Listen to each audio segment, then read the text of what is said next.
was surprised at how my perception of him had changed. Personal perception is something he dwells on, and in his writings, his philosophy, and so it's very, very important to him. He feels that everyone should forever be on the alert, should live a life with purpose, and practice the discipline of looking always at what is to be seen.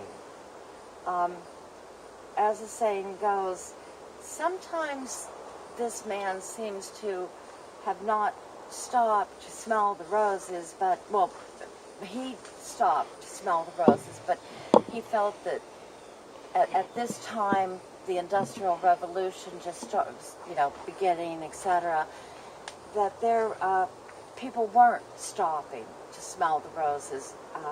In Thoreau's case, he would smell, feel, measure, weigh, and record the roses.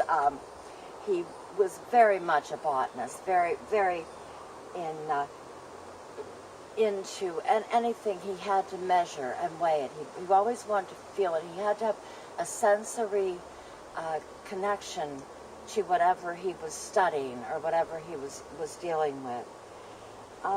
Sometimes he's a contradiction of himself. He maintains, to paraphrase, that art, sculpture, and painting is a fine thing, but it's far more glorious to carve and paint the very atmosphere and medium through which we look.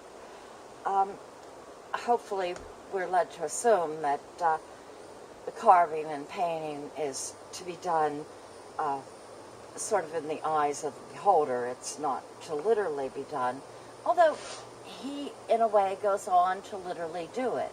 He does take wood from the Walden Pond area. He does build his own home. So he's not really always living up to his own conviction. His thoughts are lofty, but sometimes he doesn't share the rewards with others. He just manages to keep them to himself. In any event, it's believed that Thoreau's work of a lifetime was to cultivate his receptivity to the beauty of the universe. In this regard, I think that he succeeded as much as any man can succeed after the Industrial Revolution.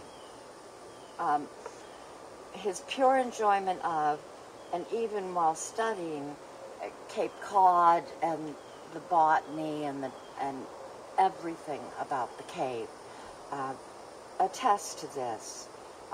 Like Aristotle, he felt that the knowledge or understanding of nature depends upon one's character. Those not endowed with Thoreau's clear vision, and you have to read intelligence, cannot appreciate nature. This is where, sometimes I have a problem with him in that he gets a little pompous. He gets, he speaks not always to the common man. Unfortunately, he does contradict himself once again by admitting that nature has no human inhabitant who appreciates her. In Walden, he says that how much of beauty, of color, as well as form, and on which our eyes does daily rest, goes unappreciated by us. This, of course, is very true, especially in this era where everyone is walking around looking down at their cell phone and texting, and we're in a different time, and we've taken it one step further by not appreciating what's around us. So Thoreau is like any other human being. He's a contradiction. We all have these, everybody has different facets of themselves, and Thoreau shows this throughout his writing. Some of them are not pretty. As I said, some of them seem pompous sometimes to say the least, but others are so astoundingly geared to the human core and the human need to understand the nature around us, that and life around us, in, like civil disobedience, government, those sort of things around us. But he's been called at times an existentialist. He categorizes nature and creates a position for himself within the grand scheme. But he also lived life with a purpose. Also translates a bit into life has only the meaning that we give to it. Your willingness to seek and allow that which you alone are able to comprehend may be all that matters. I always think, when I think of existentialism, I always think of everything is sacred, nothing is sacred. It's all in your perception. And that was very important to Thoreau.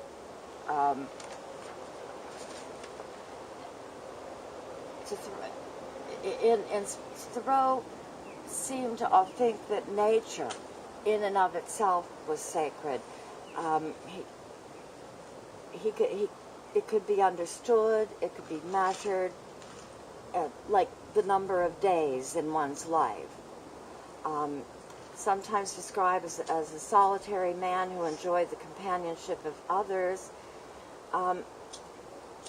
He's hard to categorize, as I keep saying.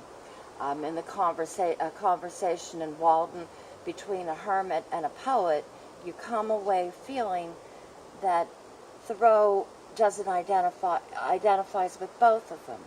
That, like most human beings, he's a little bit hermit and he's a little bit poet. He also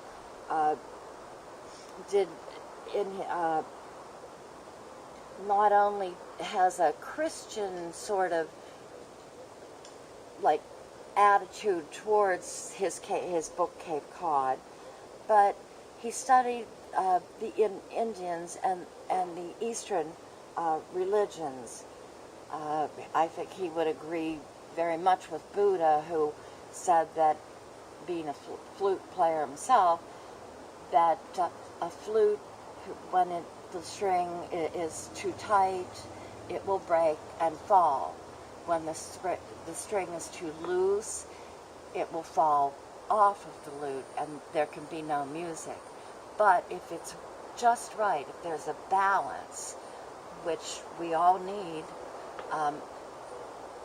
then with the balance,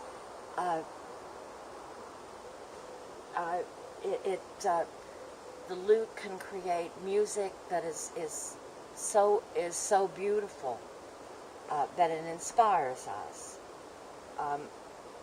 He is sometimes called a transcendentalist, but that was an offshoot pretty much of the Unitarianism, and unlike some of the naturalists, the transcendentalists of his age, like Emerson, he wasn't always searching for God.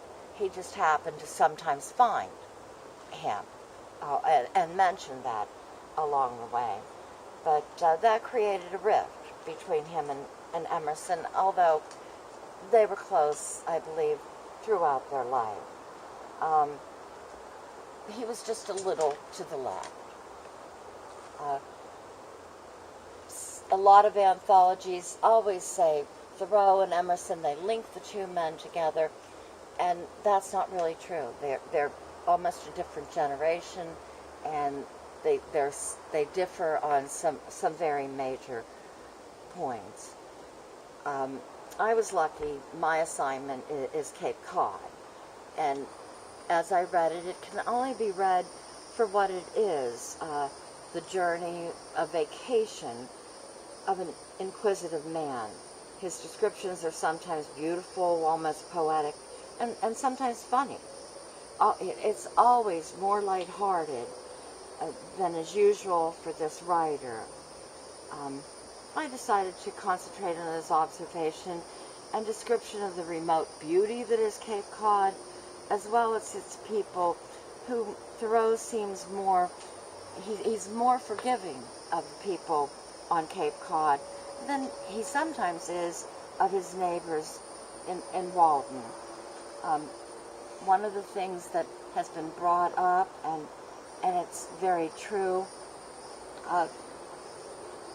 Thoreau, when you read Cape Cod, you can read it today, and regardless of the year or time in which it was written, you still can read it as a travelogue, as someone recounting their vacation, and his prose is unusual for that time in New England.